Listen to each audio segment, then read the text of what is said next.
I'm so glad we got through that, John. Oh, God bless speaking. Thank you for that. Well, the Word became flesh and dwelt among us.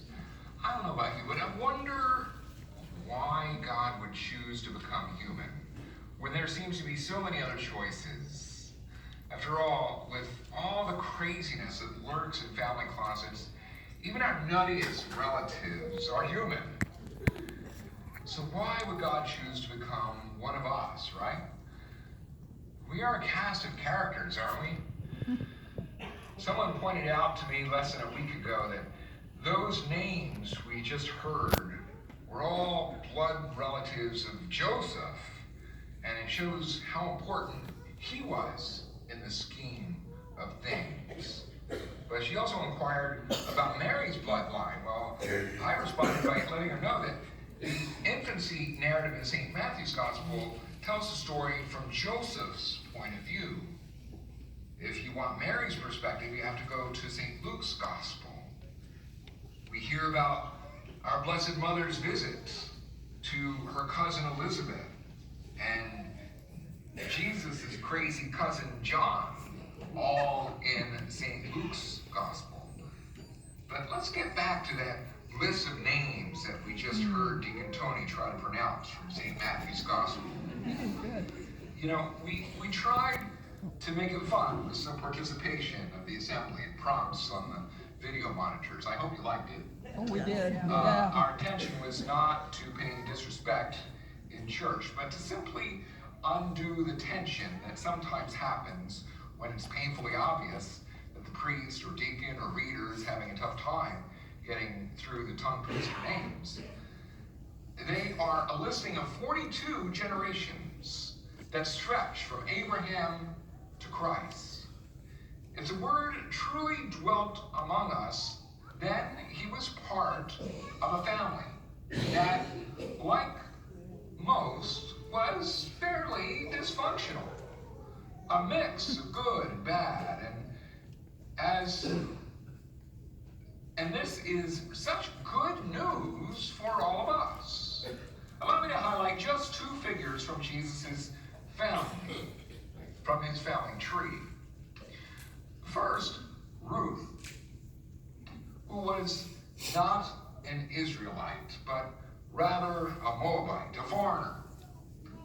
Some of you here tonight might feel like outsiders, not a part of the in crowd, looked at askance by others. Well, the Messiah came forth from Ruth, the foreigner, and was pleased to be her relative. Then there's Rahab, a prostitute living and working in Jericho. I don't know, maybe there are people here tonight who might feel a little like Rahab. Maybe you think your whole life has been sunk in sin and there's just no way out. Well, the Messiah came forth from Rahab, the prostitute, and he was pleased to be her relative. The good news of Christmas is that God himself pushed into the dysfunctional and ambiguous family of humanity. Sometimes we think that we have to get all the warm and fuzzy feelings in Christmas. A couple of years ago, I used the video monitors to show a commercial from Germany. And this year, I'd like to show you a classic hallmark that really kind of describes for you one of the reasons why instead this year, instead of sending out Christmas cards, which I like to do, I sent out a letter that was more a thank you to folks that were aware of the fact that I lost my mother on Mother's Day this year, and we buried both my mother and father side by side real close to Christmas this year. Go ahead and run that video now.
me, it was obvious that that man wasn't naturally a grouchy old man, but he had this cloud of grief hanging over him. He was missing his wife.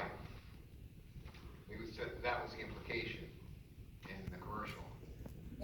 And it's not a card that's going to make all the difference in the world. It was the connection, the human connection. We're a family of faith. We have connections with each other. My gift to you this year is this little book, Rediscover the Saints. And we have a wonderful family, those who have gone before us, those who are in the heavenly abode and are praying for us and helping us on our journey.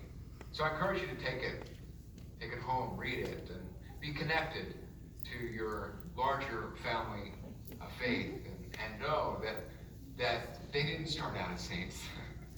In fact, the first one that's mentioned here is the thief on the cross. And he went through no formal canonization process or anything like that. So they're relatable people. And all of us need one another to make it through the holidays, yes, and to be a church that God calls us to be. The Word became flesh and dwelt among us. He is here. The Lord is here. Amen.